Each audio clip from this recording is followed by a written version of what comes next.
I am forever grateful that people are willing to spoil the surprise that you tried to pull on me, Brad, because it's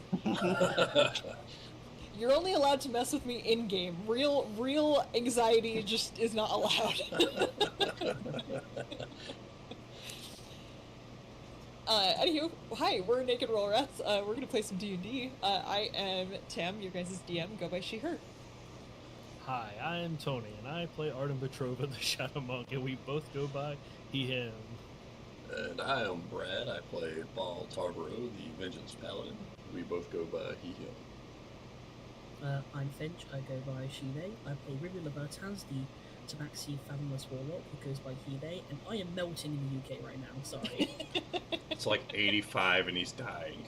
I'm dying. I just find it so funny that, like, it's granted, without AC, I understand. However, I literally have a heater next to me because my AC is working too good. You gotta remember, I'm ginger, so you gotta pop that up by like at least 20 degrees. Hey, I'm right there with you. Anyway, that's it. No, we have one more. Sorry. Oh my gosh, how rude. I'm Ethan. I'm playing Isaac Crow, the Transmutation Wizard, and both of us are he, him. Sorry. The new order has just got my brain just gone. Everything's broken now. Yep, 1000%. That's at least what it feels like. While we're doing recap, could you all roll me some luck, please?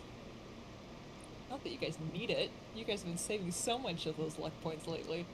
Haha, yeah. Oh, one. Yeah, sounds about right. At least I wasn't the only one. It's better to suffer again. Oh, take it. So last week, I promise we're going to start one of these games with a little bit of a lighter tone at some point, but it is not this day, and that is okay. Last week, you all had gone to do a little bit of investigating as far as the as what happened to Arista. Ruby let the team know that Arista had been killed at the bar, to which Artem and Ruby had gone back to the boat. Ball had gone to collect Isaac from wherever Isaac was. Isaac ended up being back at the temple and interrogating an undead about the relation that Isaac had to this situation of this slave trade that you guys have stumbled upon. And some investigation was done about Isaac's relationship with Scrollmaster Alabaster and the and that whole thing. Tony, stop. It's not my fault that I named it that. I can't help it. After which, Ball let Isaac know that Arista had passed. You all had made it back to the boat, and Artem had decided to go investigate where Arista's body was. You all found, or let's see, we'll move you guys back to. Let's actually move you back to the rat's nest, shall we? You guys are. Artem had found her at the Hookbone Tower, hanging from a anchor there, and you all had decided to go avenge her death after seeing her in such a just unpleasant situation.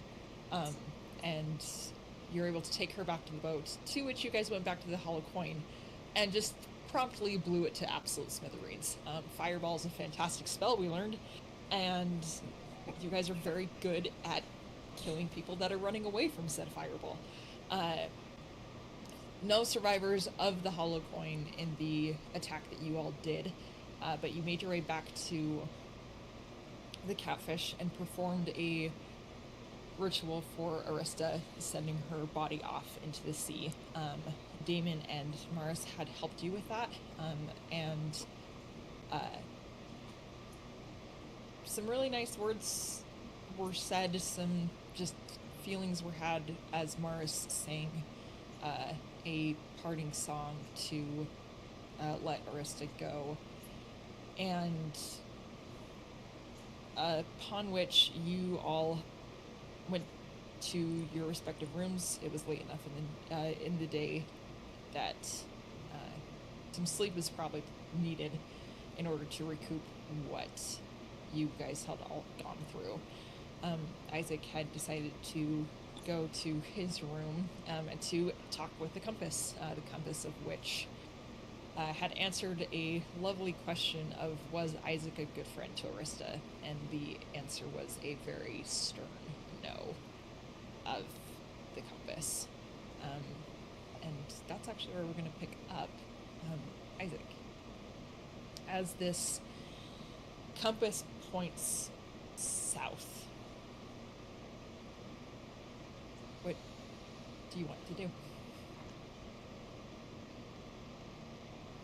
Isaac will kind of just...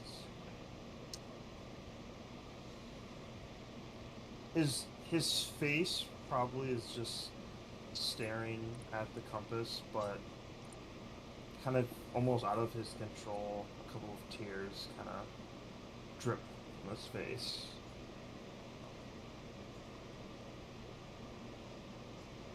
Kind of just hold the compass for a while. Kind of maybe like just try and move the little like pointer like just a little bit. Not like trying to forcefully move it, just trying to like see if it's like firm there or if it's like loose at all. Just kind of just sit. The whatever wiggle is in the compass is very minimum. It feels more like it's loose simply because the hand itself is, not because the gadget is, if that makes sense. Like the mechanism is very, very much so sternly at south, but the hand potentially, because it's not like attached to everything, it is kind of floating a little bit.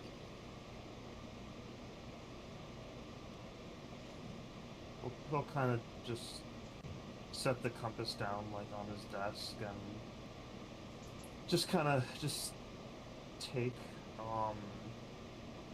his time, just trying to kind of think back to like moments where he maybe could have been a better friend.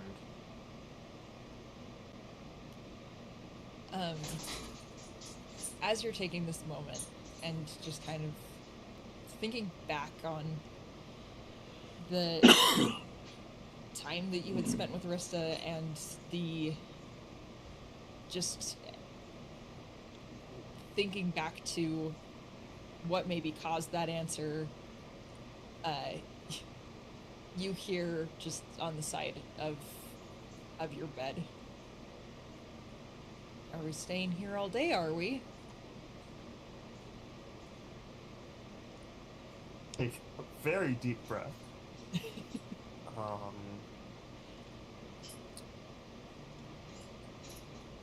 What, do you have somewhere better to be? I mean, no. As the little green snake is just kind of like wrapped around the, just kind of like coiled up next to you, and Nyx goes, "I mean, no, but I guess I don't really have any say in where we go. I guess I have to go where you are. So if we're here moping, I will mope with you. Because of course we have nothing better to do."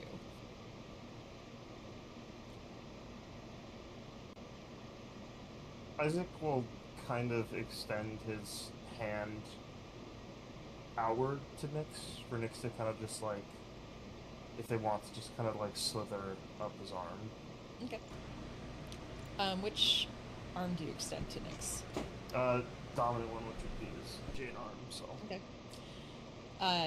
As you extend your arm to Nyx, Nyx goes to start slithering like up it, and Nyx kind of pauses like halfway up your forearm. And if a snake could smile, you would see that on Nyx, and Nyx goes, well, isn't that new? And Isaac, as you look at your arm, it's not a lot, maybe an inch, maybe 2, if that, at least on sections. The jade seems to have creeped up your arm.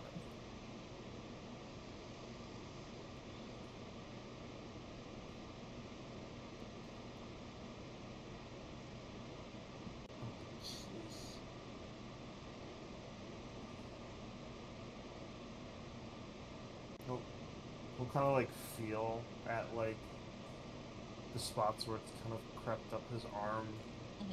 I think he's just so like drained. He's just like trying to figure out like maybe why this happened, but his mind is just mush right now. Right, is so yeah. It's a very of course thought process instead of like panic and that sort of thing. Nyx just kind of chuckles as you kind of like are flexing and like feeling this. If anything, there's like the slightest bit of mobility that you can feel catch. Like you go to like flex your hand and you can feel it like pull a little bit in a way in your bicep and like in your tricep like you couldn't feel before. It feels like that jade is starting to bite into some of those more important muscles in your upper arm. But that's about it.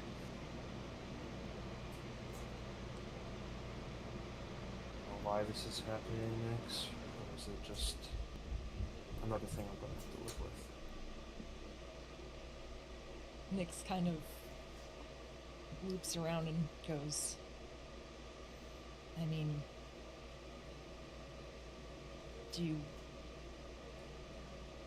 how badly do you want an answer?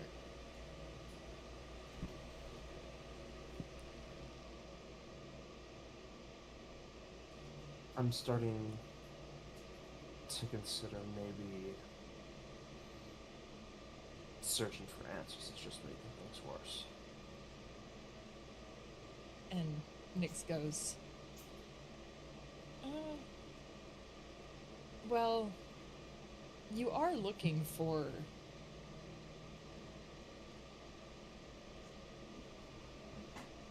and he kind of pauses for a second and he goes, let me ask you this, Isaac, because I was thinking a lot about our last conversation and that lovely friend of yours who, not to be rude, but was a little bit invasive, and actually no, totally rude. He was very invasive and I wasn't okay with that, but that's fine. We all learn and grow from these. And I can't tell if you're happy with your search. Do you want to actually find my old master?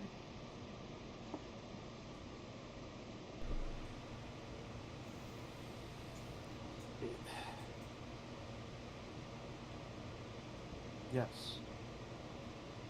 I mean, he has answers that I need. Okay. Well, I think you should just know that he's kind of who got you into this mess. So, instead of looking for things that he would seek out, it might be worth seeking things that you would want to seek out. What do you mean? And he kind of like twists around your arm and goes, "You didn't cause this, did you?"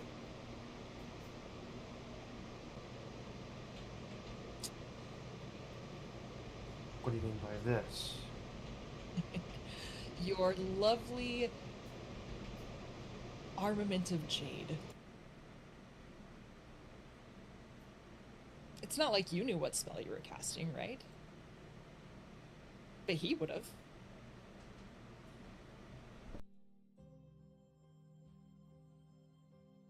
I'm still the one who cast it. Yeah, that's fair. But you didn't have to cast the ones after.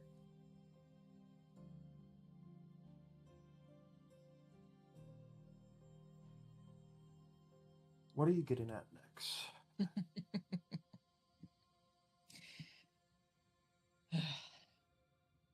I thought I was going to be able to have a good conversation with you. I thought you would be able to pick it up. I've kind of But been that's through okay. a little You'll much figure it out. recently.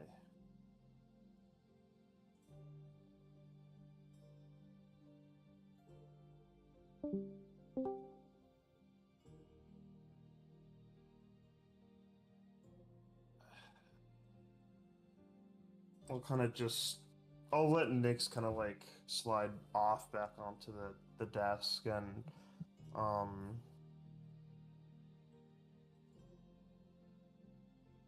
I'm just gonna pick up the compass and he's gonna try and find where Artem is. Okay.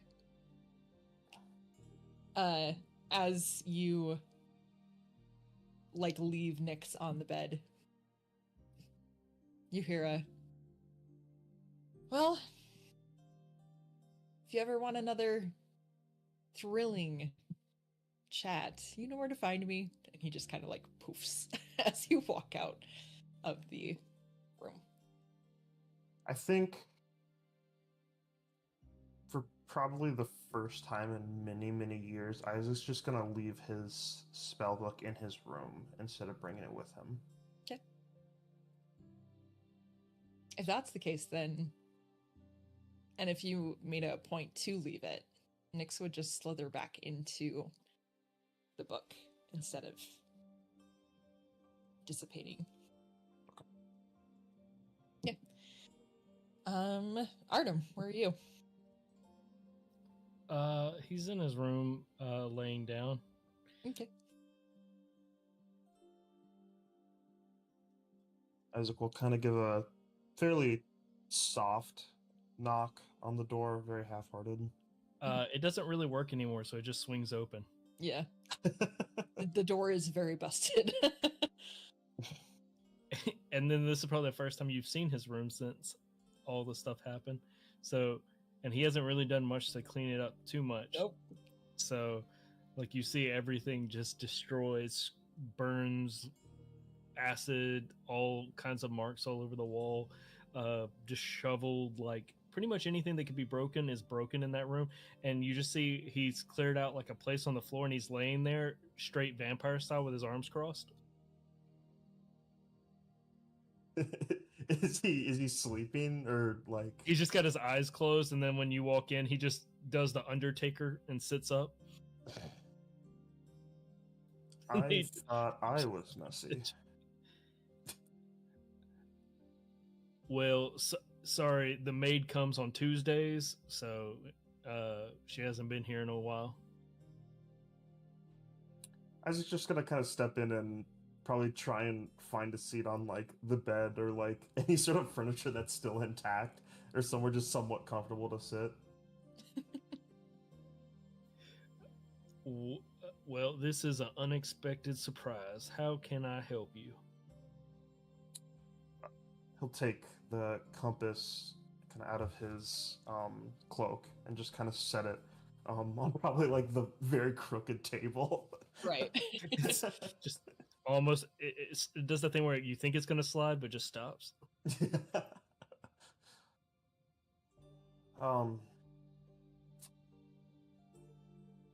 do you remember when we got this compass? You know what? If I'm being perfectly honest with you, not really.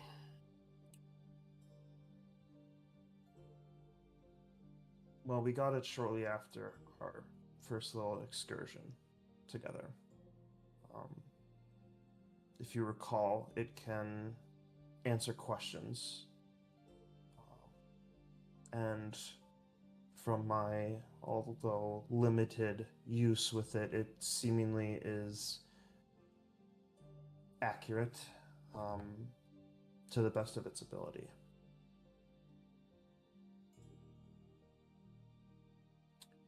The reason I brought it here, I don't know if you recall, but we spoke a while back about your life kind of before this, and one thing you mentioned was that I'll try and like look at Artem to try and make sure like he's not getting offended or anything, but that your wife was missing or had perished. Yeah, she died probably about a little over 30 years ago. Took a little while to get over that. I don't think you really ever do really get over that kind of loss.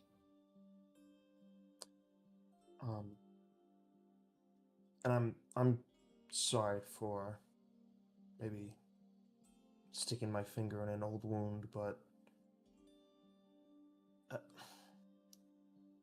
sorry, it's just been a very long couple of days. When we had last spoke during that time, I was gonna say, hold on one second. DM can't just do that all willy nilly. Say that again. Just throwing up a turn order like that. Oh, sorry. No, I was trying to get something loaded, and I apologize. We can't be having this moment. Down. Yeah, I was like, wait, what's about to happen here? And Guy just suddenly comes in my you room. hear a fireball hit the side of the boat. Yeah. I mean, he's over here. Hey, about your dead wife. You pull up a turn order. I'm like, hey, hold on one second. Hey, I am just. You didn't say if you were offended or not. I was getting ready. Okay. Perfect. I apologize. No, I was trying to get something else ready. Keep going. RP away. When I asked you those questions, if I'm being honest, it was a sort of test to see if you were being truthful with me. If it isn't blatantly obvious, I struggle to trust those around me. But one thing I never really considered was you perhaps deserve the answer to if your wife really is gone or not.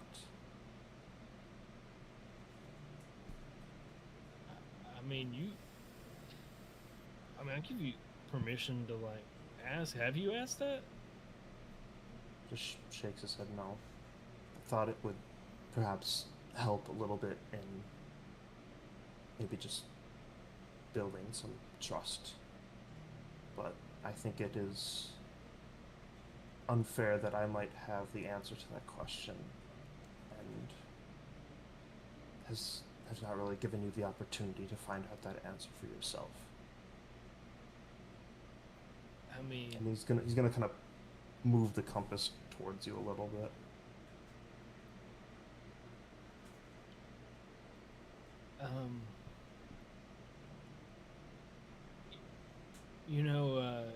If you could, if this can actually answer that question for me, maybe you could ask it for me. I don't know if I could actually utter those words out loud.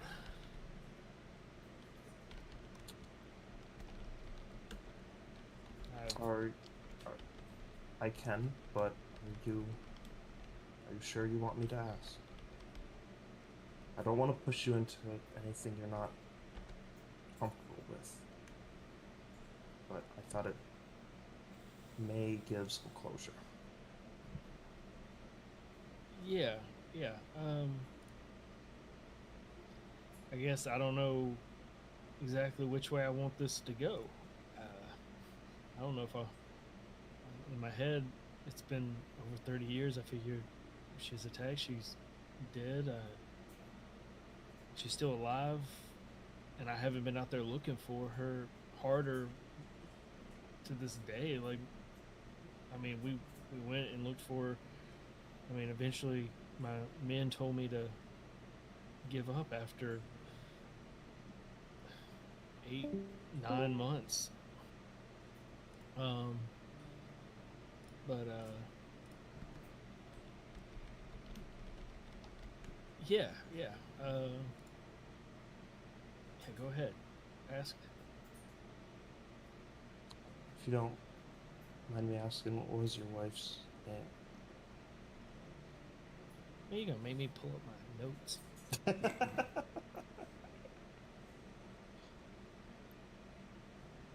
Just make one up on the spot. Barbara Ann. Come up with something That's else. the best you can come up with. I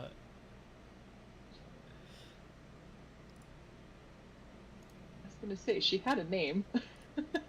Had a name. Uh-oh, Listen, answer. listen, dude. It's been 30 years. Man just said, that's not something you can ever get over. But I did forget the name. She was so beautiful. I will never forget.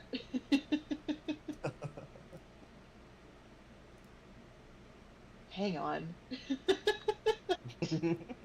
I have to make. Here's the thing: is I knew that she had a name because you all gave your significant people in your lives A names. Yeah, and of course it's like some fantasy name, and I'm like over here like, Hang on. Literally the only name that keeps coming to my head is Arista. Isn't that a coincidence?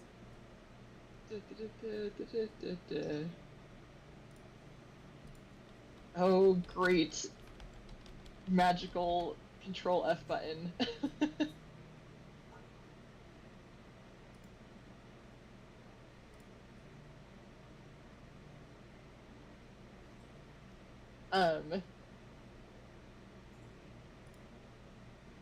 Because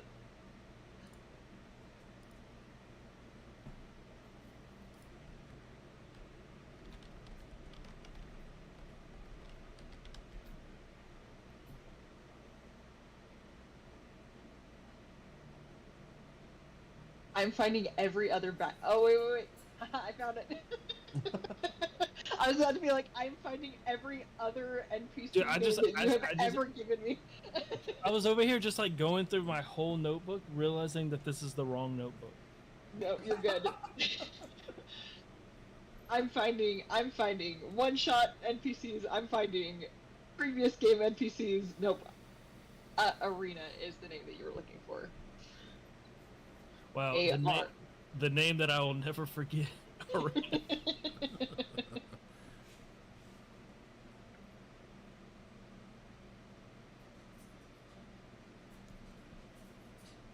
I'll look to the compass and look to Artem, and then.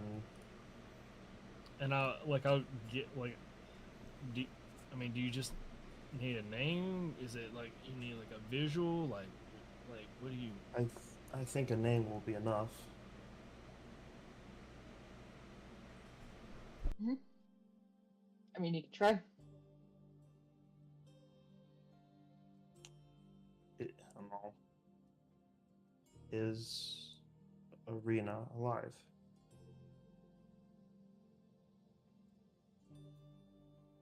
The compass spins really lazily. And it starts to go back to south. But then it keeps spinning and lazily just like passes north of that yes. And then slowly creeps to northwest and then kind of bounces back to yes. And then bounces to northeast and then bounces back to yes. And it keeps hanging on yes a little bit longer, but then it just kind of slowly bounces between the two. Of maybe yes, maybe no. Oh, maybe you need to make it more specific. Like, I mean, there's plenty of people that are alive named Arena. Like, that's a pretty common name where I'm from. Is Arena Petrova alive? It jolts up to the north and then kind of starts to lazily drift to the side of maybe yes. But it's like it was true north and then maybe it's off by like 5-10 degrees. So what'd it say? He starts to kind of like actually get up from his spot to kind of try to look at the compass.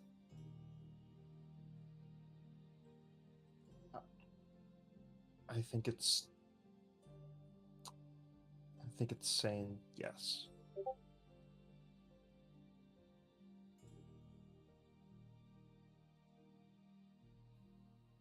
You just see him kind of go like slack jawed a little bit.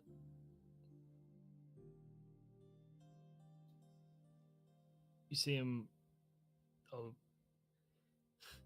maybe like a tears that like kind of start to form in his eye, but you see him like oddly start to kind of smile, like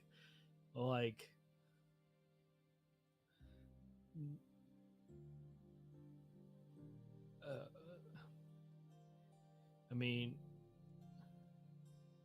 can you ask it? Is there a way we could get maybe like a direction? Like maybe you could tell me like where I could go to find her. Like, give me like a little bit more than that, you know? Like, it. How many times can you ask this questions? How many? We can be here all night. What was the last place you remember her being? Tad, can you hold out the map?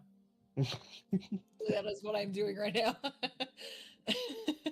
Because she was traveling, so was it?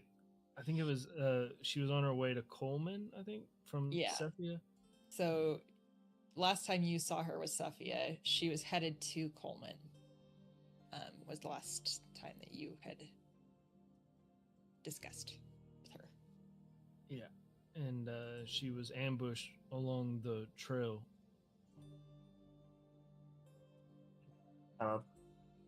Ask the compass then. Is Arena Petrova near Coleman? The compass kind of lazily goes south. So an answer no. Perhaps we should ask more broad questions. Let's see. I mean, this whole continent's Idun, right? Mm-hmm. Or yeah. So just ask it if she's still on Idun somewhere. Is Arena Petrova in Idun? Very quickly shoots north. So yes. Okay, I mean that's a start. So we have a general direction she could be. Is Arena Petrova in the western part of Idun? The compass stays north.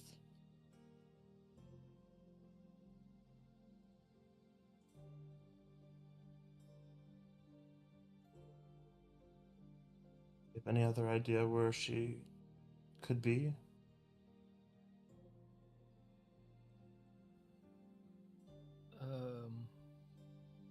I'm looking, trying to think if there was any reason she'd even be out that direction.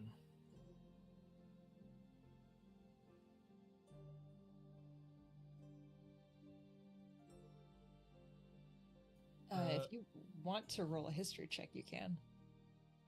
Oh, great. Love those checks. Those are my favorite. Not everyone can be Isaac. No, they literally can't. Yeah. Okay. You've got a living history book sitting across Yeah. the table. His name is Isaac Encyclopedia. You spent a lot more time on the east side of Idun, Artem. Kind of. Yep. Yeah. Yep. That's what I figured. No, I mean, we could sit here and just throw darts at the board till we hit the bullseye. How much time do you want to dedicate to? Here, if you want, I mean, at this point, I mean, if you want to go to sleep, I'll sit here all night and ask these questions.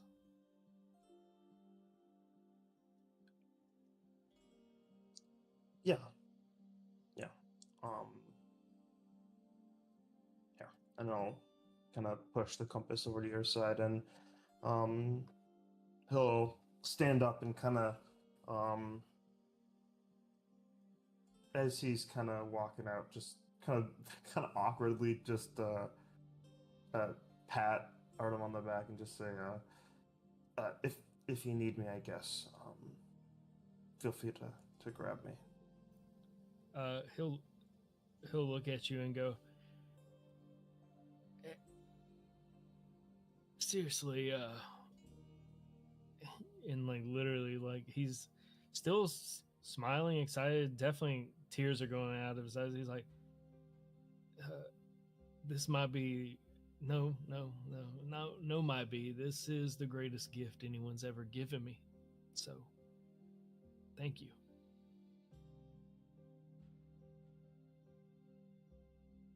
Just kind of nod a little bit and probably see his eyes get a little bit watery as well. And then he'll just kind of step outside and just try and take a deep breath and try and calm himself down a little bit. And you'll just start hearing Artem go, Callow, Dalway. Just start literally hearing town names. As you make your way back to your room, Isaac, there's something about receiving a compliment that it just, for as sucky of an answer as that was to get, that you were not a good friend to Arista, it's good to know that maybe that answer might change because of her.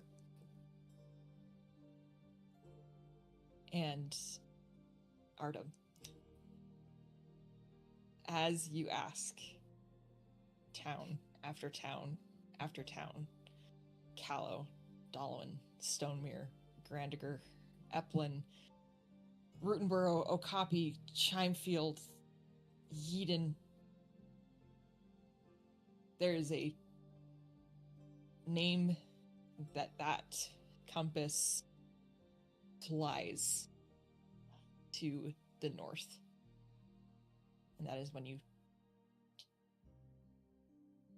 say the words Dead Bridge. Dude, I had such a feeling on Dead Bridge because it just, that is the most Artem vibe name place. Yeah. And you didn't, like I said, you didn't spend a lot of time on the west coast of Idun. However, Deadbridge is a name that has been passed along through the grapevine of everything, and especially when it comes to bandits and hags and those who supposedly have nothing else to live for. All are welcome in Deadbridge.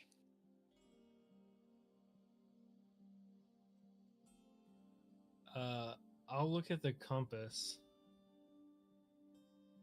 and after I found that out, just to,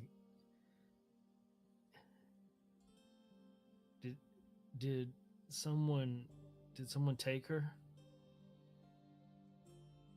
The compass stays north.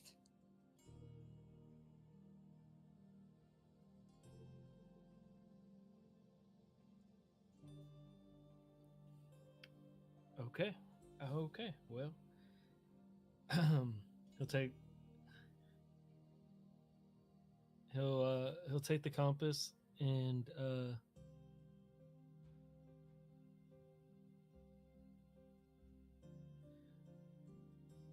he'll ask it one more question.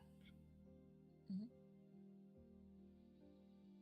Is there any ships here that are leaving to head towards Idun tomorrow? The compass stays north.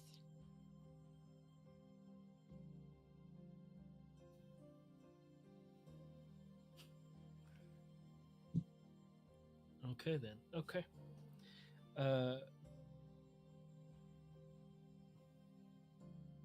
Then he'll spend the rest of the night cleaning up this room. Okay. Doesn't necessarily take long.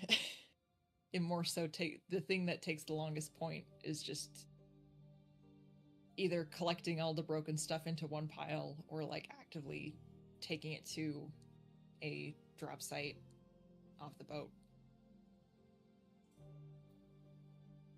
I'll put it down below with the scraps that Yeah. we used for any ship repairs. Perfect. Yeah. And you spend your night cleaning up this cabin, just letting your head reel from the information that you just found out. And it's hard to, as I can only imagine, the shift of perspective of being here and helping these people, especially with the loss of Arista, and then to suddenly maybe have a line that you thought was gone. Just have access to that again. And what you choose to do with that information, we will find out in the morning. Anything else that you want to do before sleep finds you, Artem? No. Okay. Everyone gets a long rest as you all wake in the morning.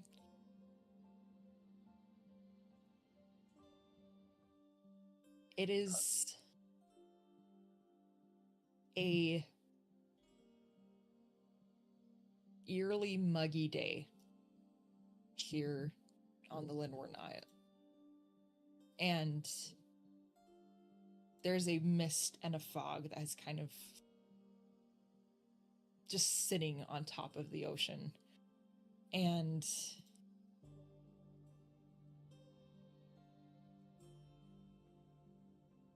it's hard to tell if it's just the lingering effects of what you guys went through in the last 24 to 48 hours, but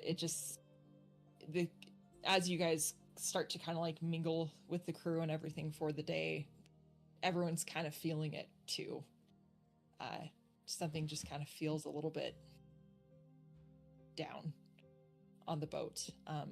But Damon seems to be trying to go about and lift people's spirits as much as possible, seems to be kind of trying to rally his own troops, because he knows that the last thing that you all need is for his people to be sad for you. But the day is yours. What would you all like to do?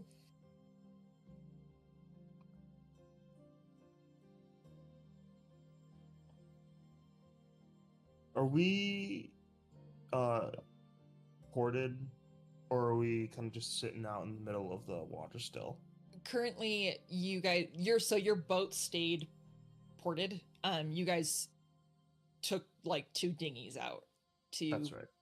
to do the ceremony with Rissa. So your boat is still very much so at the docks. It is very much so pointed away from land, as Damon had been instructed. But yes, it is still tied up at this moment. Isaac will go and check on Artem. Okay. You knock on the door and it flies open. Sorry, I forgot that. You see Artem standing there, like putting on his backpack, and you see him extremely, like, a big smile on his face. All right. Well, good morning. Morning. Assuming that smile means good news. Yeah, unfortunately, good and bad news. Listen, and I just slowly hand him the compass, Mhm. and I take my gloves that I have. Listen, I need you to take these.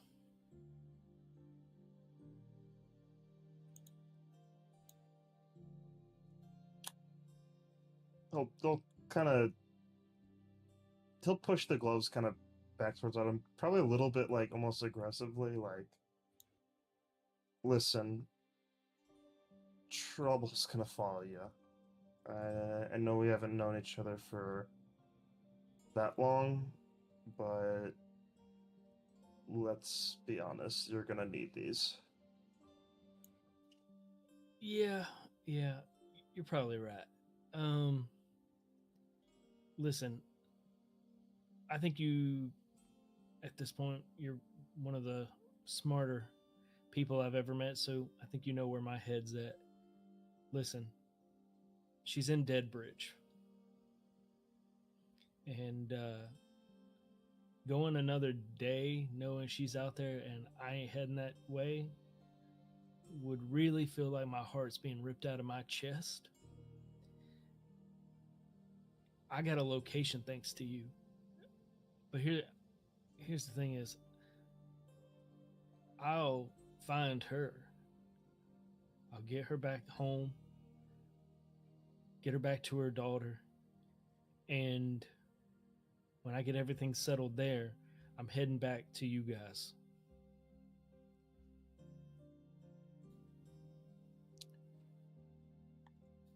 I mean, Well, I can't. Isaac's gonna. I can't miss a fight with a god.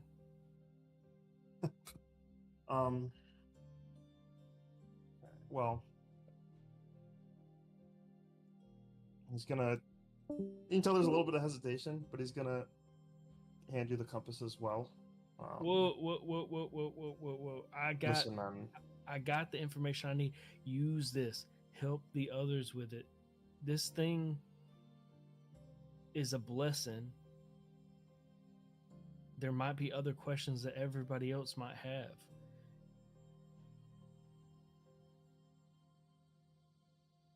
You can do some great things. I feel more alive today than I felt in a long time. I think I was slowly marching towards death or running towards it, but I got something to live for right now, and I need to go and take care of that. But I'll keep the gloves, because unfortunately I'm probably going to have to jump on a pirate ship, and those things tend to sink. So I might be swimming. So I'll keep it, but keep the compass because I feel like this thing could really help y'all out. Okay. Please tell me you're not gonna leave without saying goodbye to everyone else. No, of course not. That'd be rude. And I'm a gentleman.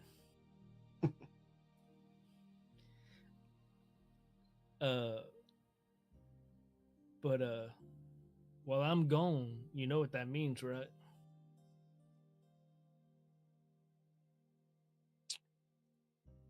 Free room?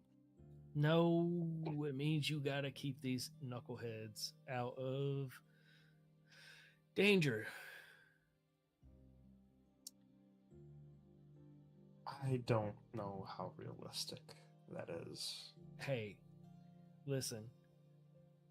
When you turn a ship, it don't just automatically turn, but it needs somebody to guide the direction. Just keep doing what you're doing. And I feel like you're going to do some great things.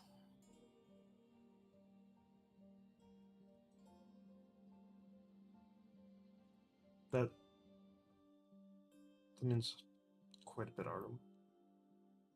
I know we've kind of maybe butted heads a little bit in the past, but I think you're probably the closest thing I've had to a friend.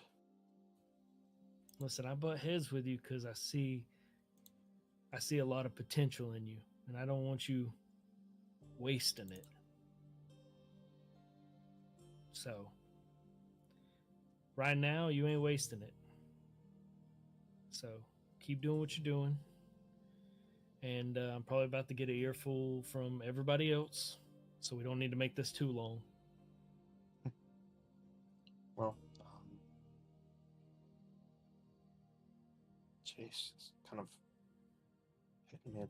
Hey, it's goodbye for now, but he holds his hand out to you for a handshake.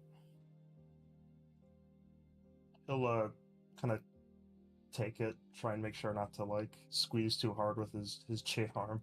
As soon as he feels you try and do that, he pulls you in for a hug. Oh. Hey. Seriously, thank you. I mean, I know I've said it a bunch, but you don't... I don't know if you know exactly how much this meant to me.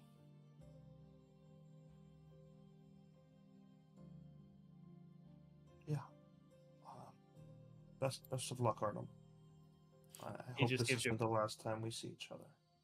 It won't be. I'm too stubborn.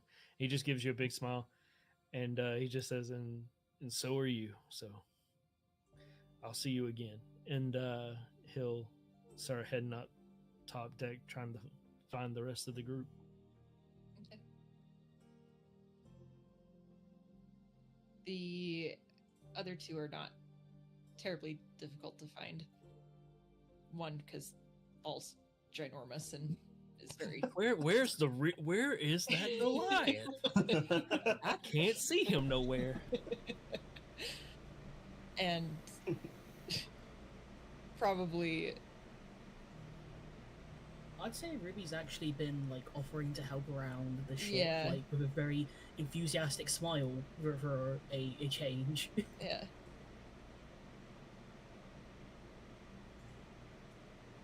So which one do I see first? Hey, Ball and Ruby, can you please roll a d20 for me? That's why we had that initiative up. Yeah. Well, Paul, congratulations. Come on, not one. Oh,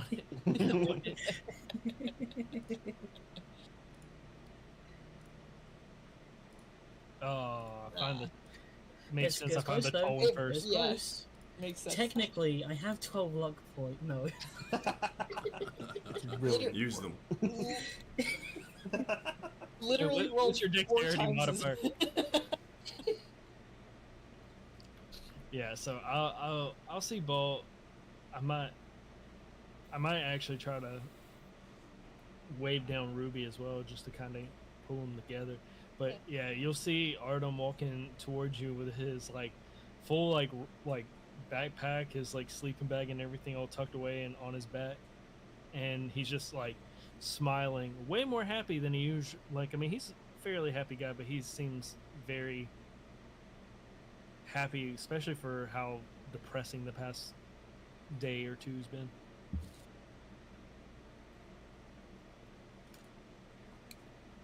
Hey,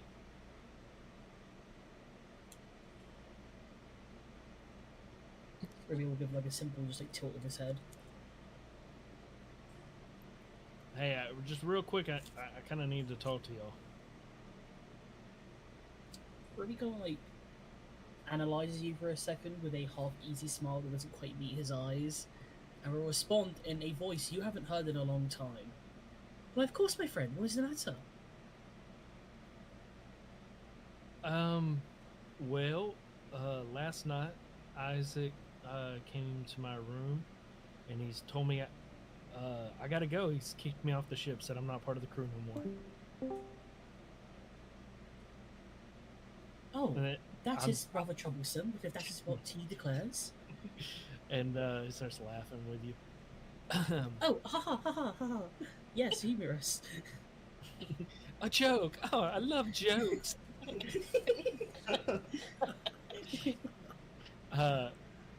Well, there was a compass that we got a long time ago, and it answers questions for you, yes or no, kind of style questions. But I've found out that my wife is alive and in Deadbridge. Well, you must go see her right away. Well, that is correct.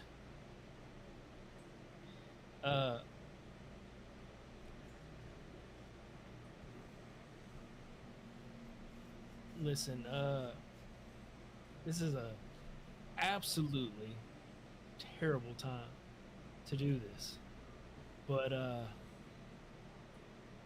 don't think I can really focus on anything else, knowing that I got a location and she's still out there kicking. So I need to make sure she's good and get her back home. I know my daughter would appreciate that, but as soon as I get her home, I will be back here pronto and try to be back here before anything crazier happens. Well, maybe that I'll try to be back.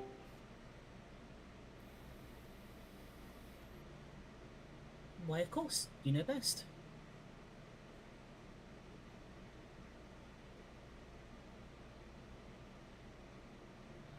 Uh,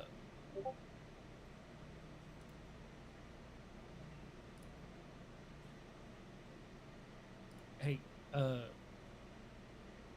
hey Ruby, can I tell you a secret real quick?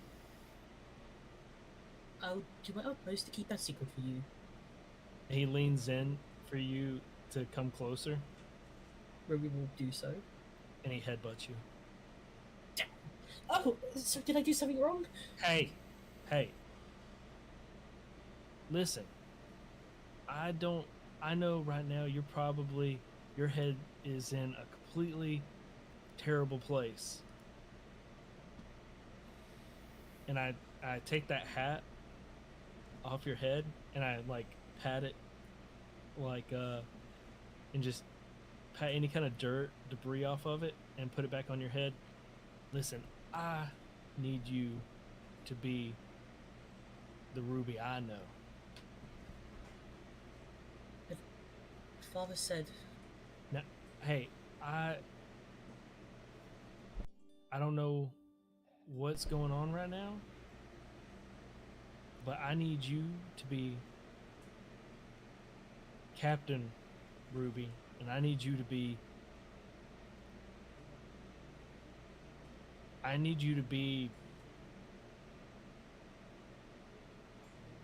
both of us. I need you to carry my weight while I'm gone.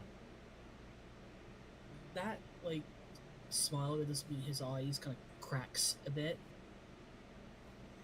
and like a few tears do like stem from Ruby's eyes as you hear a very shaky version of like the voice you're used to. Hey, We try. hey, all I can ask for you is to try. We I need. miss you. I'll miss you. You're my best buddy. Okay? So, don't go dying on me. And if something crazy happens and, something happens with the Pirate King, you gotta at least give him 1 or 2 punches for me. I will. Keep everybody safe. And they'll keep you safe. It's a two-way street. It's not just your job to keep everybody safe. We got to keep each other safe, okay? Okay.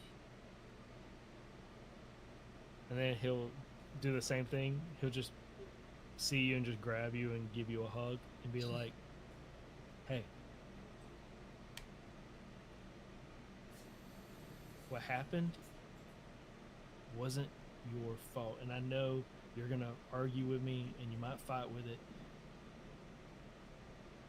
But shit happens and we have to find a way to deal with it. I had to deal with my wife dying, and now I know she ain't dead. And that's really messed with my head a bunch. But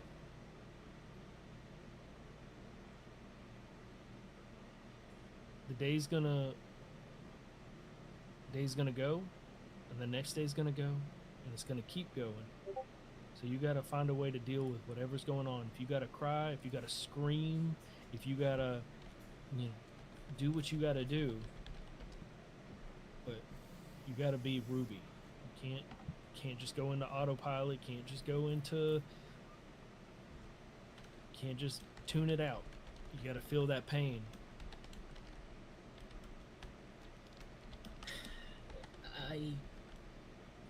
Ruby will cover the one eye with her honest markings, then look to Ball, and will kind of just the smallest bit of like frown turning into like a smile, the smallest bit.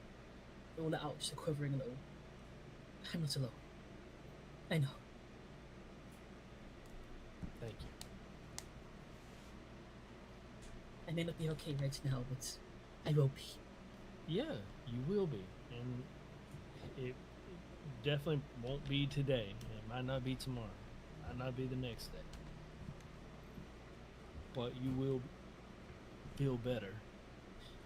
When you And come back, I'll give you a real smile. I promise.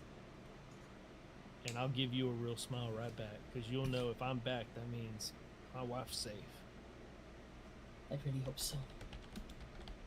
Thanks. I think everyone could use some good news. Agreed.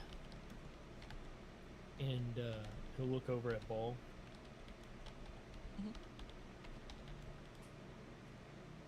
Man, I can't headbutt this guy. I mean, you hugged the wizard that was unhuggable, so anything's possible. You might But want I'd have to jump. yeah, I was gonna say I'd have to get like a running start. Just see me running toward. No. But yeah, I'll go up to Ball and be like, "Listen, I gotta go, and I don't know for how long it's gonna be, but it's gonna be it's real important. I just need you to keep doing what you're doing, which is being everything everyone's needing at the right time, right place."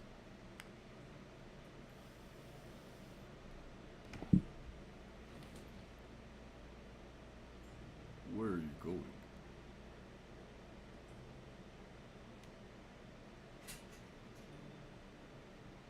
Well, listen, I gotta catch a ship. I gotta find a ship that there's supposed to be one that's leaving out and heading to Idun. I'm gonna be heading out. I'll be back soon. He just grabs like the straps on his like backpack and just kind of like fixes them, and he's like, "Keep an eye out on them for me." You didn't answer my question. Oh, I'm sorry, I didn't hear you. Where are you going? I'm heading to Deadbridge. It's on the west side, northwest side of Idun. It's a rather dangerous place. Yeah, and I gotta figure out who's been holding my wife prisoner for a little over 30 years. So, yeah, they might have. It'll be an aptly named place by the time I'm done. Your wife has been held for 30 years and you've just now decided to do something about it? I thought she was dead.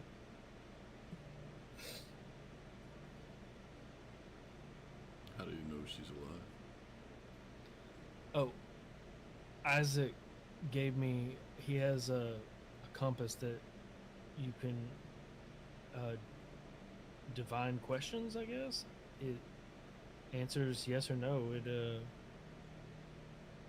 He asked it if my wife was alive, and it said yeah. And I asked it pretty much every town on Idun until it gave me the location that she's being held. So.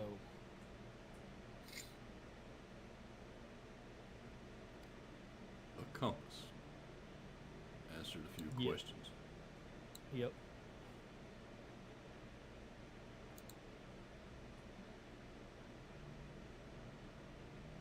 How do you know you can trust this item?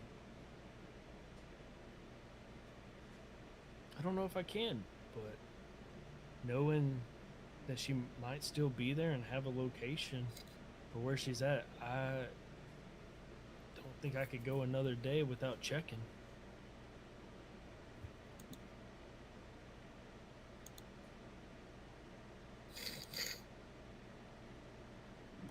So you plan to take the next ship back to Idun? Yeah, that's the game plan.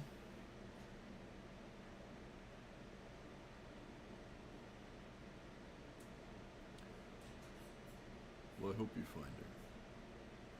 And I hope she's safe. You will be very missed from this party.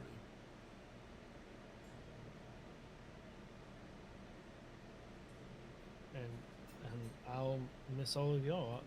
Like I said, I do plan. As soon as I get there and find her and get her back home, I mean, I'll find y'all. No, you won't. You've been without her for 30 years. If you do find her, leaving her again will be one of the most difficult things you will ever face. You'll not be back. And I wouldn't expect you to be.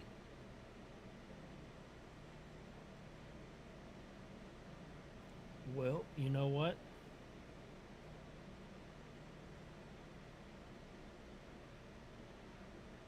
We'll just see what happens then.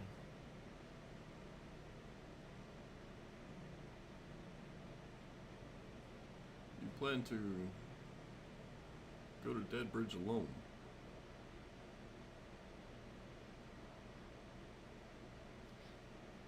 Yeah, I really like to try to keep the witnesses low.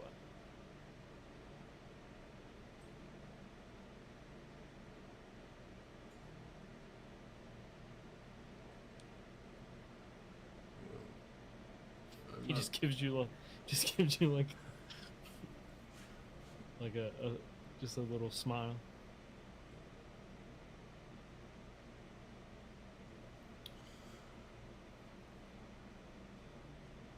Is there anything we can do for you? perhaps, maybe even to accompany you.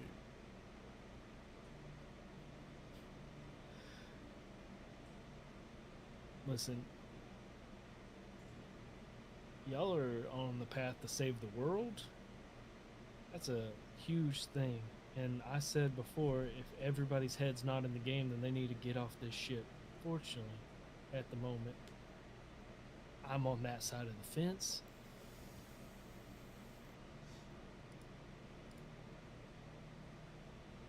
And I might be a little crazy sometimes, but I try not to be hypocritical.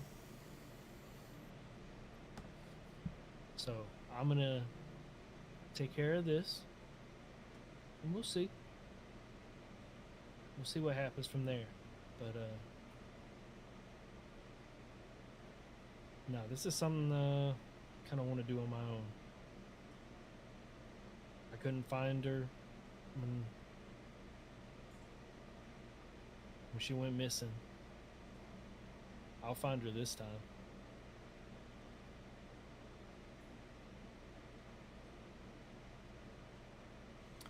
So Ball will just kind of look you over, keeping the same kind of stoic face he always has.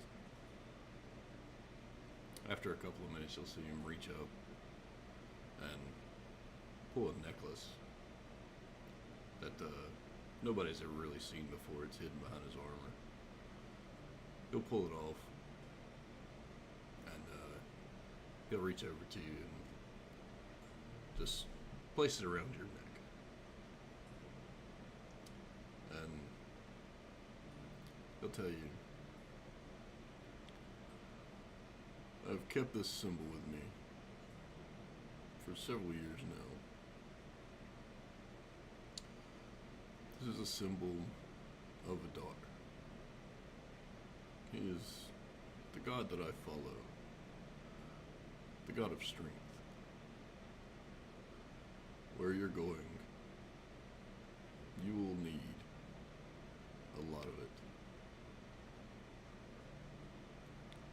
So may he always look after you. And if they are willing, should something happen, they'll let me know. And I'll be there as quickly as I can. He just holds the symbol in his hand. You get nothing else from him. He turns around, picks up the stuff, and walks back down to the bottom of the ship. Even though you're not looking, he just gives you like a nod and turns around and starts walking off the ship.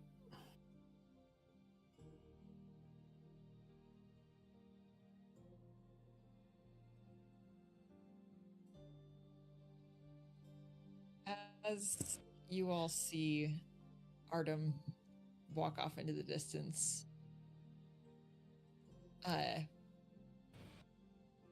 Artem, just for kicks and giggles, can you roll me an investigation check? I'm gonna trip and fall. Yeah.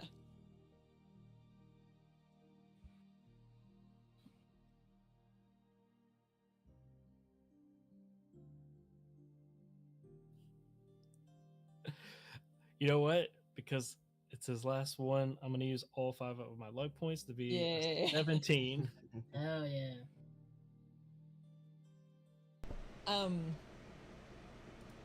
Relatively quickly, you're able to find a boat. And as you are able to make some quick conversation, and especially to be able to say, hey, I play the viol, and to be able to use yourself kind of as a selling point that way, you're able to get onto a boat very, very quickly. The boat that you are assigned to is called the Scum. It is very much so a ship that is bound for Deadbridge in order to pick up some unsavory items as far as magically requested things. They also have some payment for some figures over there as well. That is about as much as you were told. And you're just told to play so that way you can get there faster. They did not mention anything as payment to you. It seems like the fact that they're not just they're in board is enough.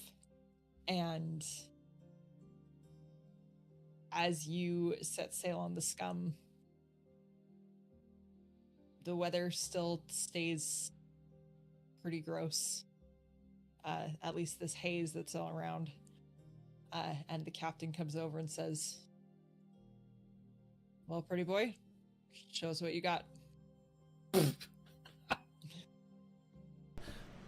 How do you survive the boat ride? Yeah. Hey, Artem, can you play a performance check for me, please? Yeah.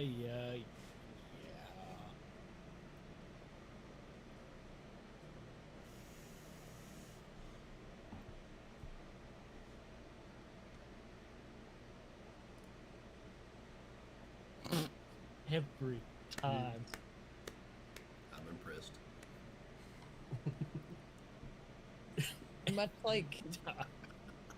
Much like the times that you've seen before, and actually as you played, but definitely the times that you saw Arista play as well,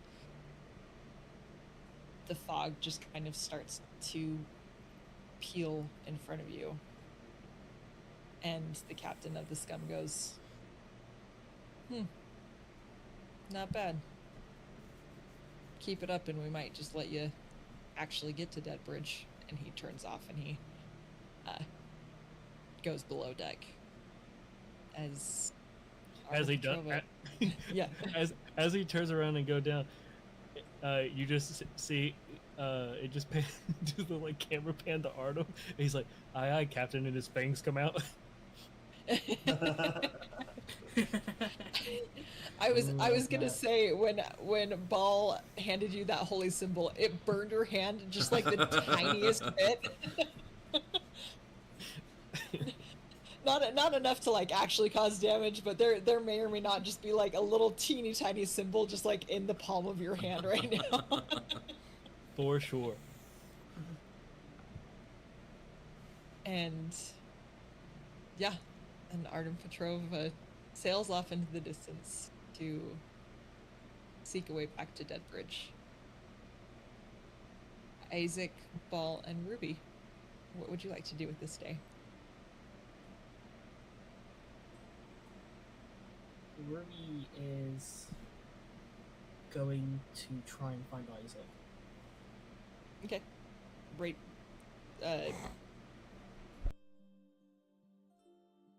Isaac, were you back in your room, or you were topside? You were topside while Artem was leaving. So he probably just kind of watched Artem head off, yeah. and then after a bit, probably headed back to his room. Okay. Ruby would probably, eventually look in your room, so would knock on the door. Yeah. Yeah, Hello? come in. It's Ruby. Do you mind me coming in? Yeah, come in. Ruby's going to open the door with a very unsure look on his face, but there's something resembling determination on it as well. As he just kind of bows towards you before coming back up and saying, I do not wish to say this and make you think I'm trying to replace her.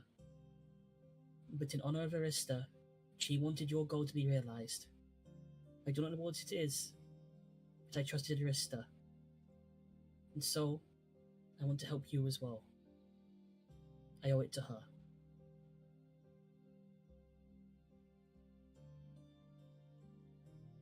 Close the door. Very well.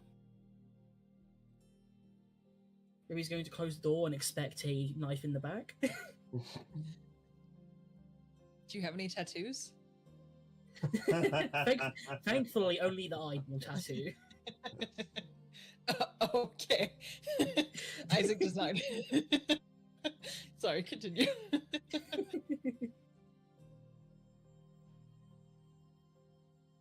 Kind of gonna motion to the chair sitting across from him. Ruby will jump on the chair and sit like a cat. Once again, Isaac will pull out the compass, and just kind of push it to the center of the table.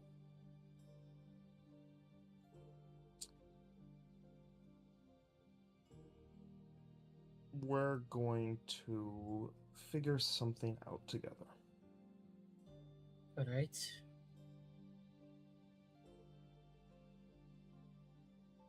Is it going to be, can I read a compass? Because the answer is probably no.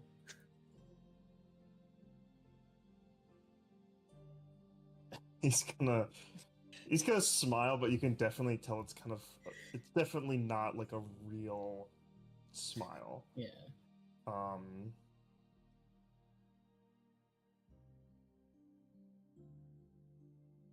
Is Ruby responsible for Arista's death? Oh boy. The compass very quickly points south. Is that good or bad?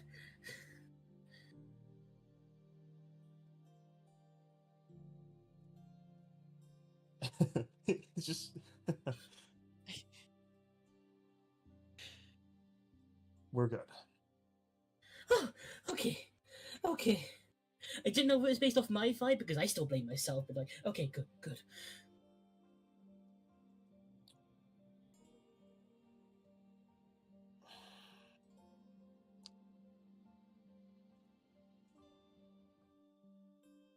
He'll kind of just let the moment sit for a bit and just kind of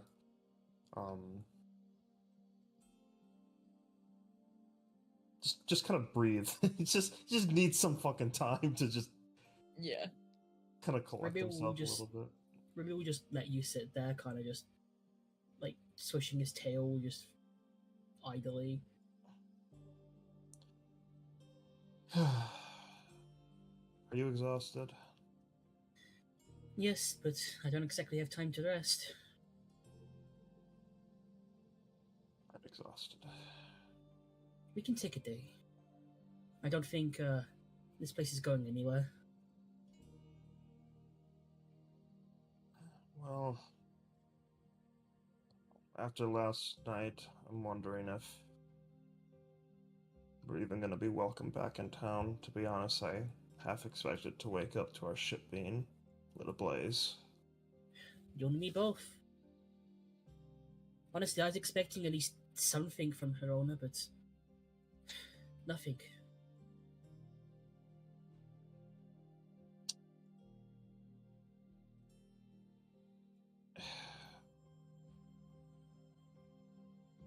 Do you think it's still worth chasing that down?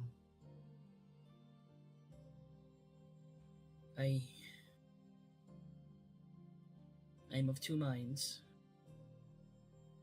She saved my life, and I still do not think she would have betrayed me. Not if it was her choice. She deserves to be free. But at the same time, I finally have people who would care if I died. And so I don't want to throw my life away. But this is an island we're up against. We're not ready for this.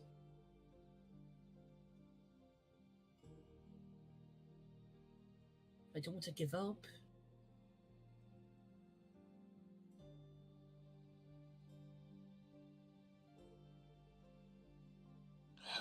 Well, I think the way it stands right now, we went from 5 people, 2, 3.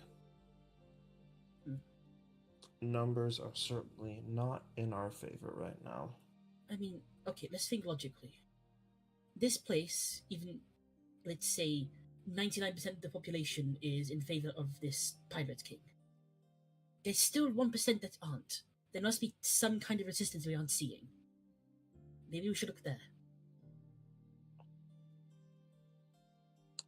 I think in a state like this, that resistance is probably hung from the same place Arista was. I hate to say it right, but if there's any hope of us doing this, we either need to bring an army back with us or try and find one here. We should probably ask Ball what his thoughts are. Yes, it's true. You're leaving decision up to me?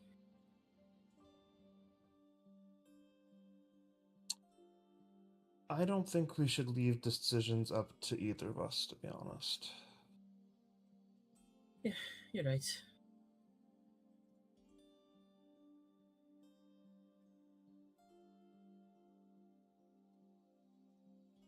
Let's go, grab Ball. I'll kind of stand Pretty up. well. And I just wanted to say one more thing. At the start, I may not have trusted you. And quite honestly, I'm not entirely sure if I did right now. But I know Arista did. And I know you did care for her. And that's enough for me. Alright, enough sappy talk, let's go get Ball.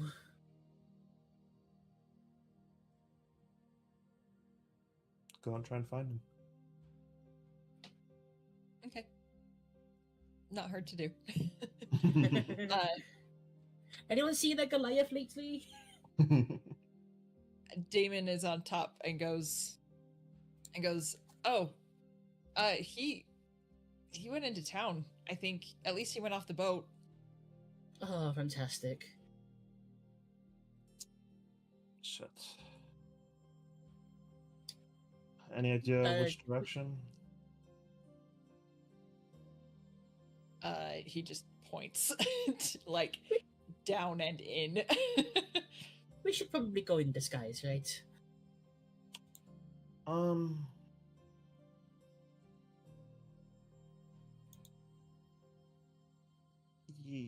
Yes, I think.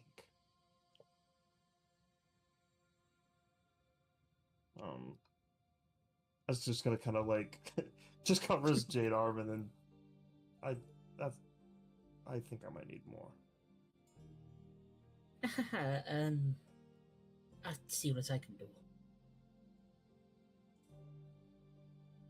Ruby is going to attempt to look all over the ship, ask for any help he can get from any of the crew members for okay. essentially a disguise for the both of them to go out looking for Ball, just in case. Yeah. Okay. Ruby's not afraid to beg, he will do it. Yeah.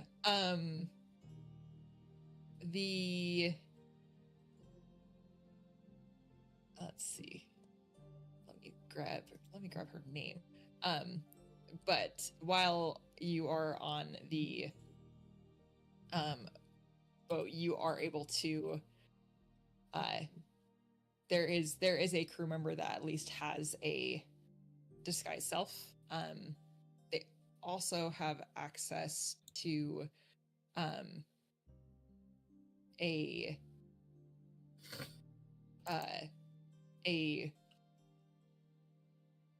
cloak of disguise as well, that they have on their person. Let me actually. So, how much are you wanting to be disguised?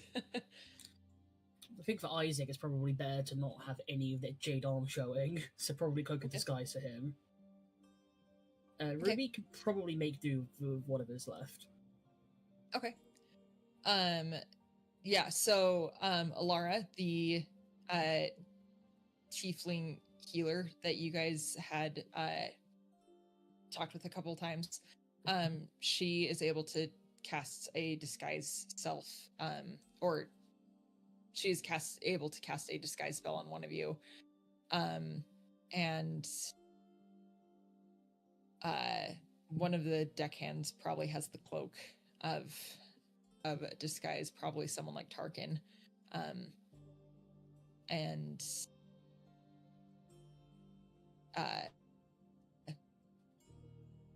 between Alara and she actually grabs Maris as well.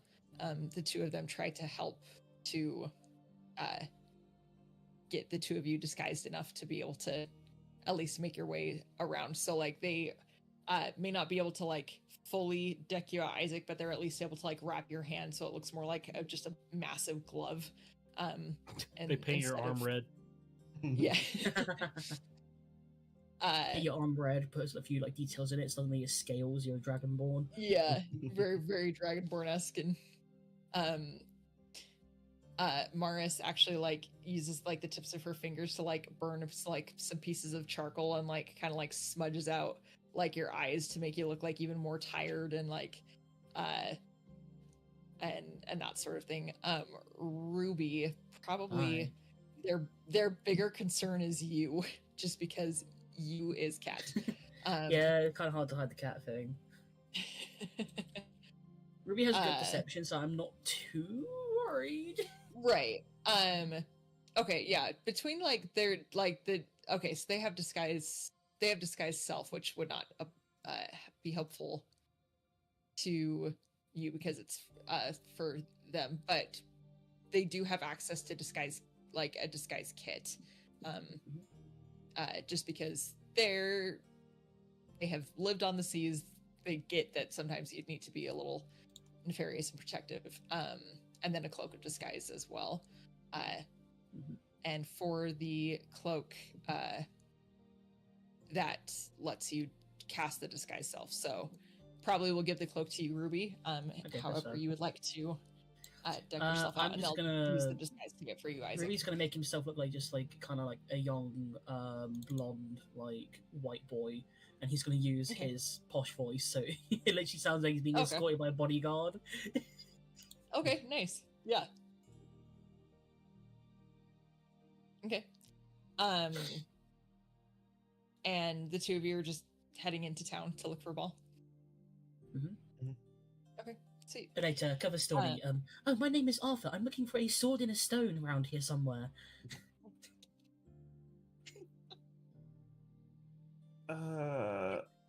Maybe we just go with pirates. Oh, okay. I'm just imagining that there's like an actual sword in a stone, but it's the other way around. You just have a sword sticking out of the earth with just this like magical stone on top of it. It's just a huge chunk of fey gold.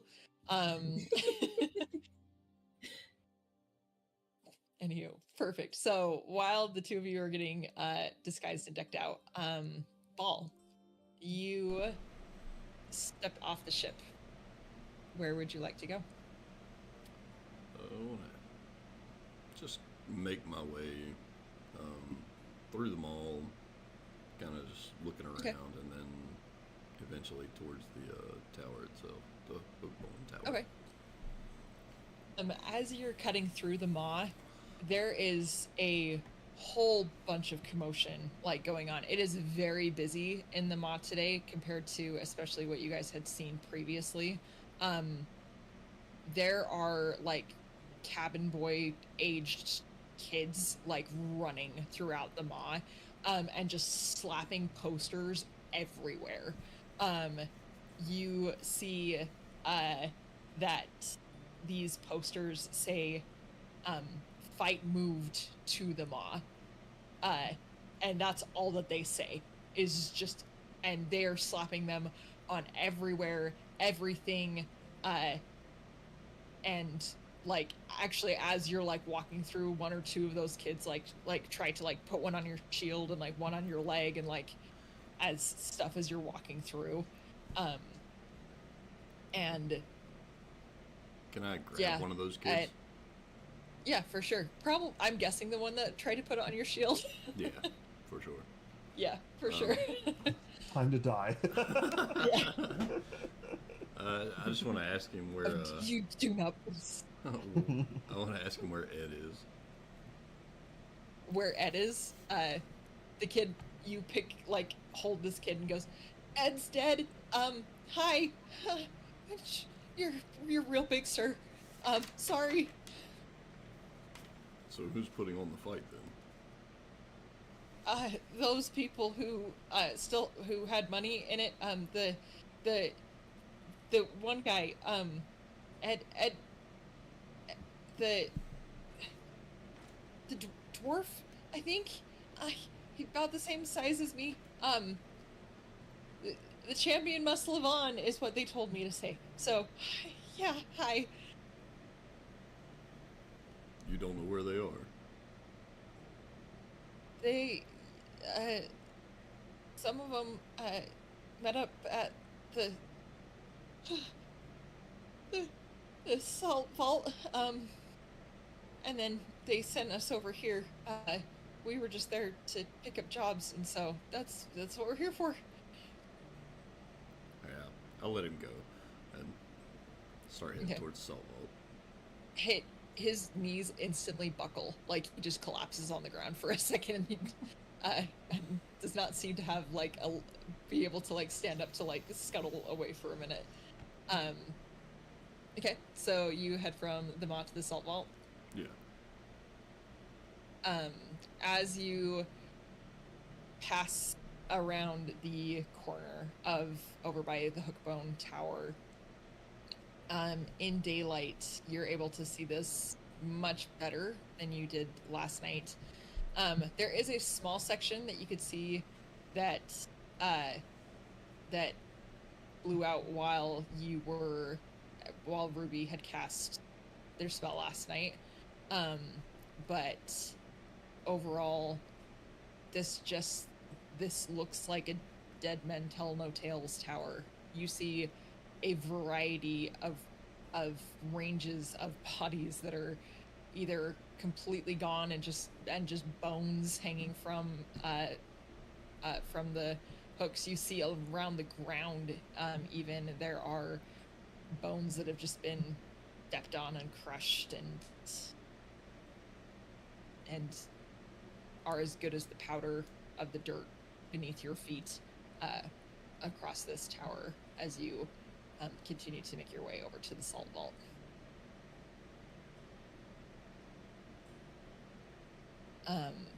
Upon entering the salt vault, you see, much like what Ruby had described to you when you had sent them off to do that recon bit for you, you see a building that has several chalkboards on it, and there's probably at least 4 going, and there's several people. It's still early enough in the day that there's that some of the boards aren't as active, but the ones that are hustling. Those people who are here to get coin are going to make coin today. So it's, while not all the boards are super active at the moment, it is still rather loud in here. What would you like to do? Do I recognize anybody here? You do. You see the tiefling that you had spoken with before, just kind of perched up against the side of the front counter. I'm just kind of watching things going on. He has his arms folded, and his tail just kind of is literally twirling some of his hair as he's just kind of leaning up against that front counter. Alright, I'll walk back over there and talk to him for a minute. Okay. He looks over to you and says, "Oh, good morning. Sleep well." As well as I could. I understand, and I feel like not a lot of us got good sleep last night, so the fact that you did, good on you. What's happened? I see all these signs around saying the fight's been moved. Oh, yes. Some commotion happened last night. It happens here in the Rat's Nest every once in a while. It's a shame that they burned down the building, though. They did have a decent ale. The coin is burned down. Yeah, to cinders. Not a single living soul tell the tale. I hate to hear that. I was actually coming into town to get an ale myself. I guess you'll just have to live with the memory of the one that you had last night, then. Apparently so. I also spoke to a young child in the mall saying that Ed is dead. He didn't make it. Oh, of course. He was the owner of the coin. The last thing that he's going to be is alive after they just sent fire and brimstone into that place. So who's running the fights now? Oh, well, there's the lucrative answer of the dwarf that he had been trying to pass it off to. But in the long run, I guess you're talking with them. You run them. Of course. I have plenty of skin in that game. I'm not afraid to pay for it. Well, then you're the person I came to see. Beautiful. Now, I will say, we don't have Ed's records, but I gather that if you were so interested in this fight, that you were already registered? Absolutely. I just wanted to know when this fight started. Oh, well, seeing as we had to move things around, felt it was better to do it sooner than later, so it'll be tonight. The sooner the better. Of course. But we put on the best show at night. It's able to get everyone into their cups a little bit, makes the betting a little bit more entertaining. I will tell you, there was a gentleman that signed up with me. Yes, that little... what did he look like? He looked like a frail old man. Is that the one that you spoke of? Sounds accurate.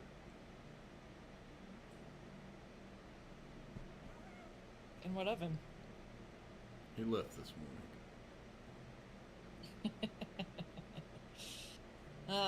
That's probably better for all involved. The last thing that we want to do is have to scrape bodies off of the floor.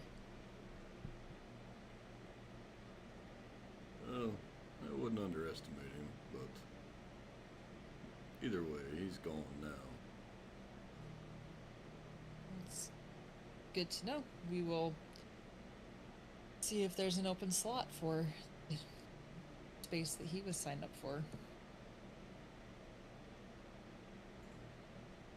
So, with the coin being burnt down, is there anywhere else a person can get a strong drink? Well, there's the eel, but honestly, it's not the best. The coin was much better. You could get a fair drink at the Maw. There is a vendor there. She goes by Hilda. She is quite often in the trade of decent liquor and spirits and all sorts of odd concoctions that sometimes people bring in. She might be worth looking into if you're specifically looking for just a good drink to take back to your room. But if you're looking for a place to rally and celebrate, I think the eel might be the biggest and best place for you to do so.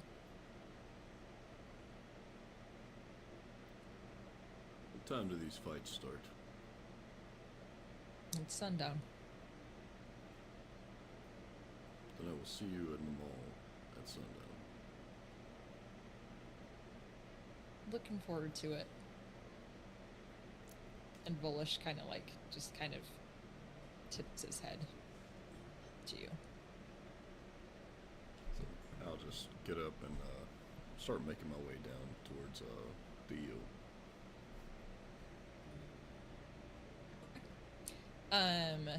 As you make your way down towards the eel, probably about the time that you were passing the hook bone, are you going by way of where the hollow coin was, or are you wanting to like cut through the center of town?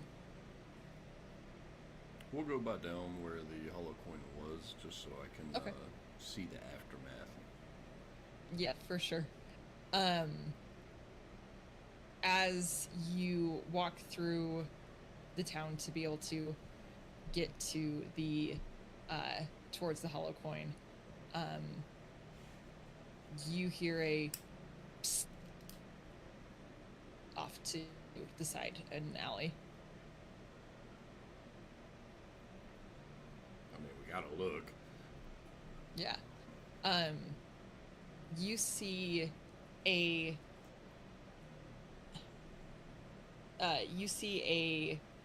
figure in a hood with a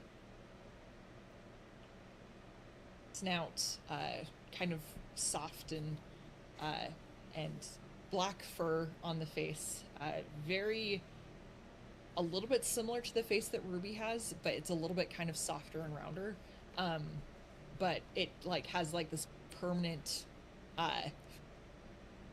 permanent scowl on its face, and this figure just like motions over to you. It says, hey, come here. I need to, just come here, please.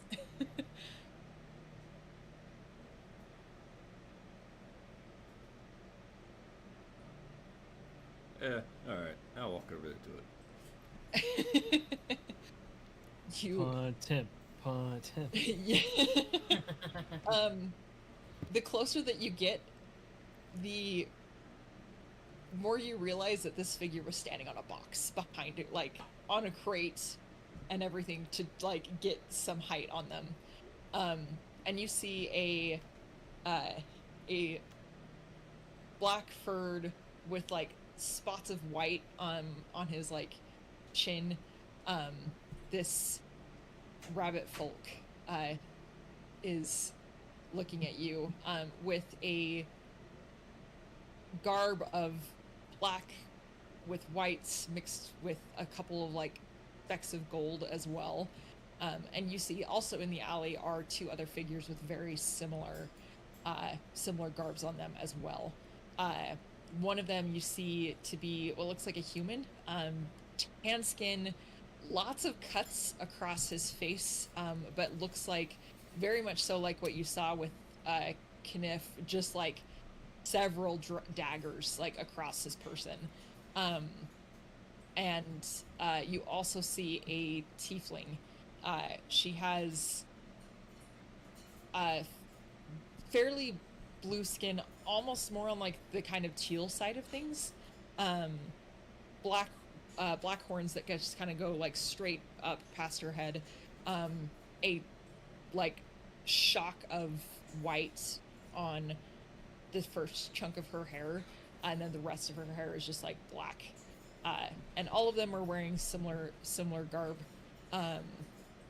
And one thing that you do notice is all of the three of them, you see in different kind of orientations tied on their body. You see sashes of black and white. You know this, especially with you being from Idune, you know this to be a symbol of the Mataro, the traveling band of bards that you did see several of them get taken away, which was initially the first thing that got you on that boat and on your way over here.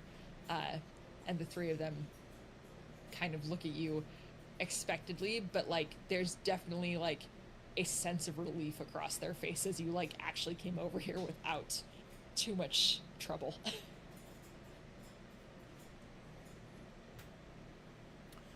So as I approach, real blank face, just what do you want?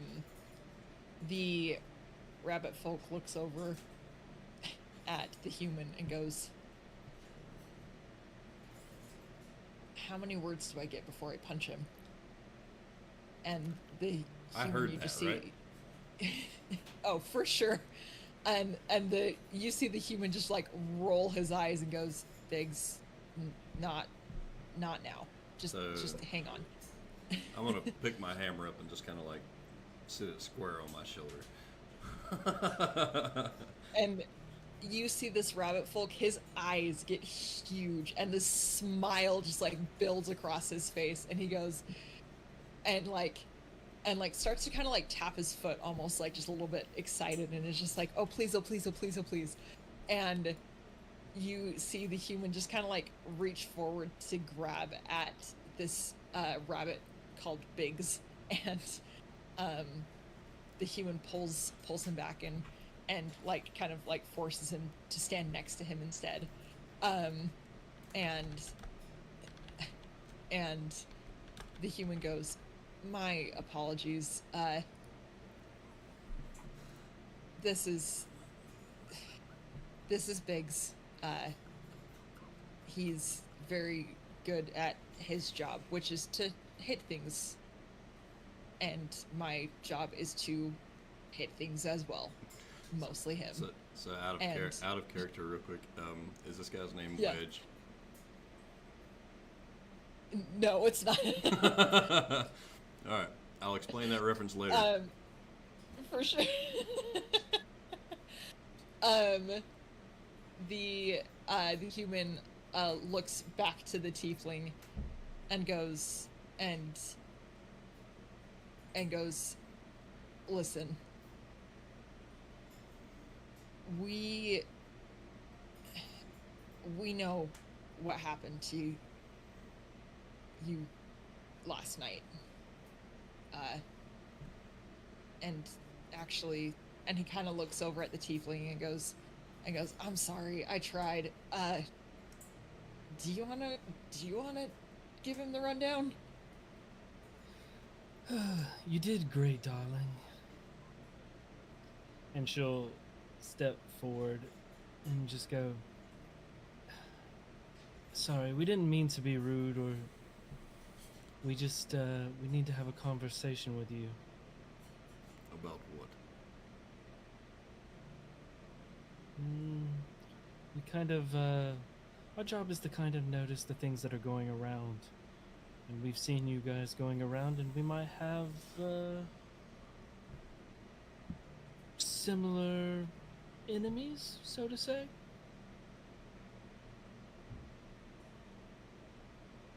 You'll have to elaborate.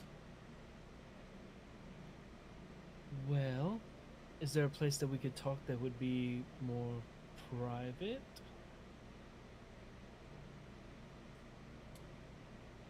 Well, I was headed over to the Yield to get a drink. Perhaps you can accompany me there.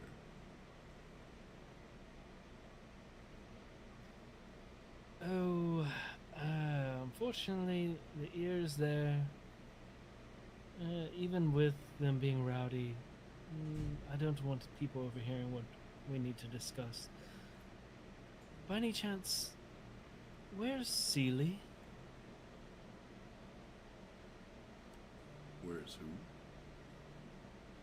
The little girl that you all saved yesterday?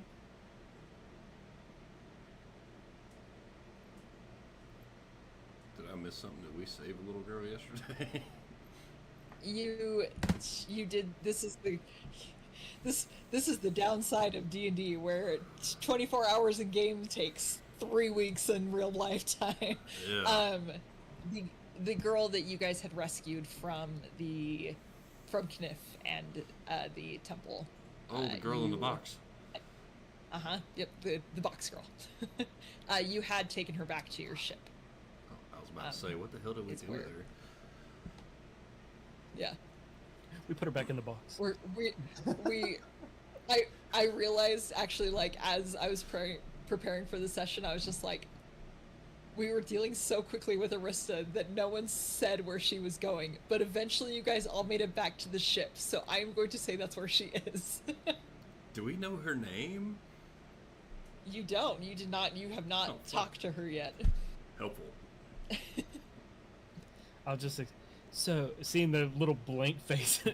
that comes on his face. The girl from the chapel. The little girl. So after a minute, you'll see like this recognition come up in his face and be like, Just the light bulb just Yeah, slowly yeah. screws in. "Yeah, light bulb."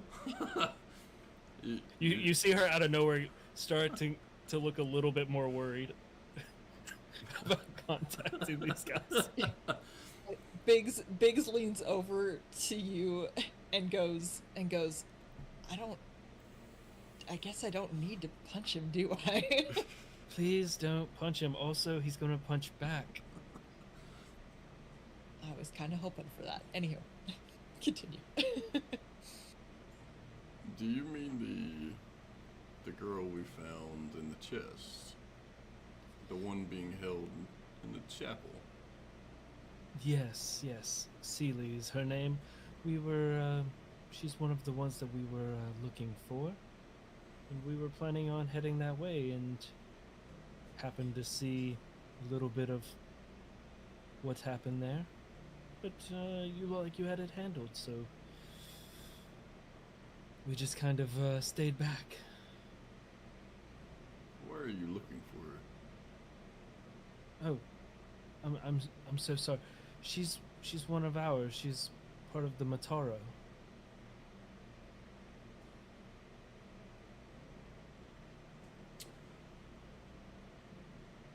Well, I do know where she is.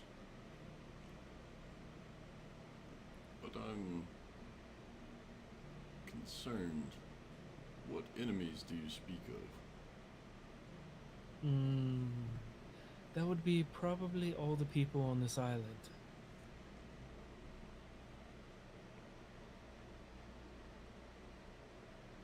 As Okay. we are part of the Mataro, I do not know if you have heard of us. We are the bards of this world. We go around, cheer up the world, and play our music, sing our songs, tell our tales. And unfortunately, the people here have decided that we shall be kidnapped and enslaved, and well, we don't think that that's gonna last very long. Can I do like an investigation or something to see if these are marked the same way as the rest of them, the tags or whatever?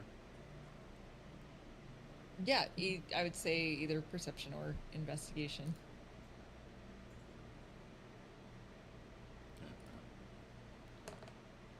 Fuck, I'm blind. Okay.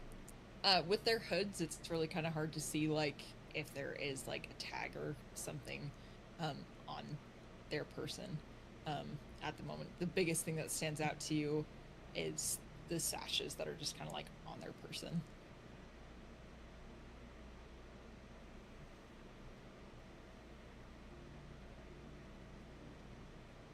Also, really enjoyed what you did at the Hollow Coin. That was very impressive. Alright, so with that, you'll see him get kind of standoffish,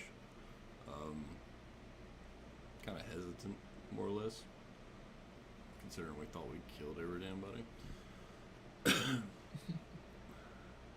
What do you know of last night? As much as I need to know. I can know nothing if that's what you want. Well, I can know where she's not, if that's what you want. What do you know of last night? I heard of someone being killed at the Hollow Coin, and a couple of very, very amped up individuals showed up and set it on fire.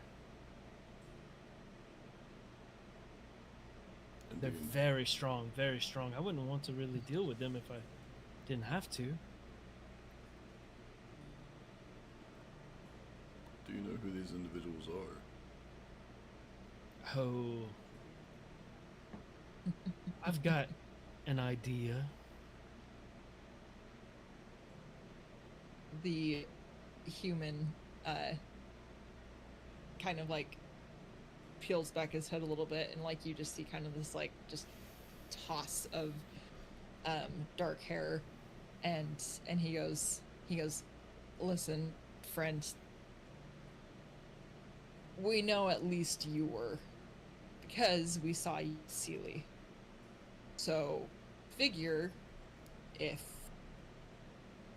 you and your crew were the ones that did that job, you must be doing a good job with Sealy as well.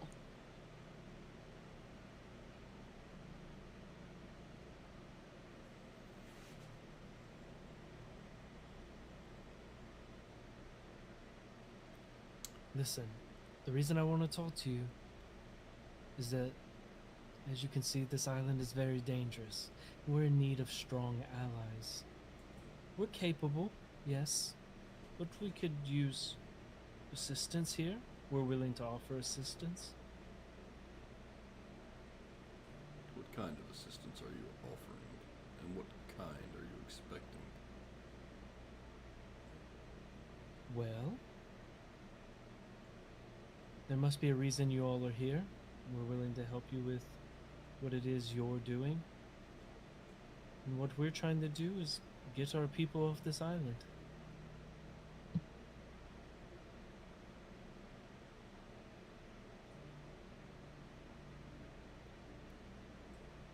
Well,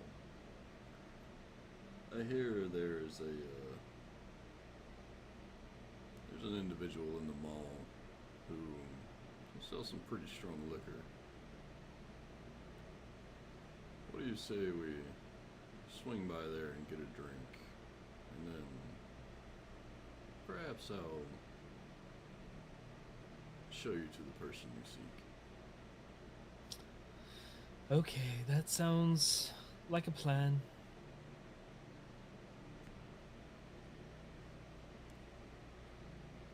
The rabbit folk goes, so that's it. I don't need Nope. to. Nope, we're not hitting him. You're more than welcome to try. No, we're not. mean- We're not. No, I mean, please don't encourage him. The fight was supposed to be at the coin. Now what am I supposed to do? I was excited for that.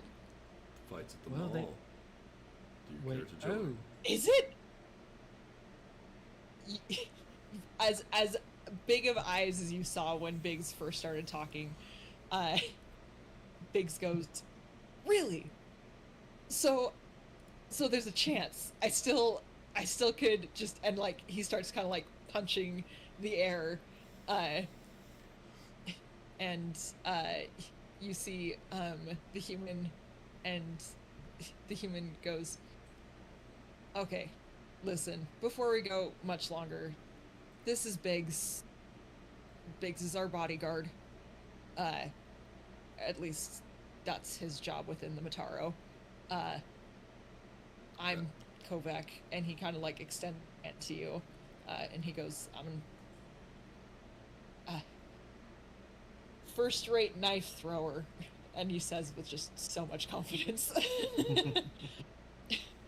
And I'm Sylvie. Nice to meet you. It's nice to meet you Okay. as well, but I don't think he's much of a bodyguard. Oh, he's Uh, very capable. he's pretty good. I don't. That's as much as a compliment as I can give him. Sorry. He's very good in a fight. As you're looking at like a, what was it, like 3'6" Heron Con or something. Yeah, like if that. And Kovac says, I don't know, he kind of grows on you, don't worry about it. Oh, okay. Well, okay. If we're gonna head that way, probably cover him up. And she'll like touch her robe, and it'll turn brown. Yeah. And they all do similar things with the robes that they have on. You're able to see that Biggs kind of like engages his robe and like puts the hood back on, and you see a older looking halfling that just kind of starts to like hobble down the street, and Kovac just kind of puts his hood on. It doesn't seem to shift too much, except for the sash that's on him. Apparently walking around with a whole bunch of knives in this place is not the worst idea in the world. And you all start to walk towards the maw. As you're walking towards the maw with this group of Mataro, the two individuals of Ruby and Isaac, who are also in disguise, go ahead and one of you can make an investigation check for me, or with advantage, or you can both roll individually if you want. I will give Isaac advantage.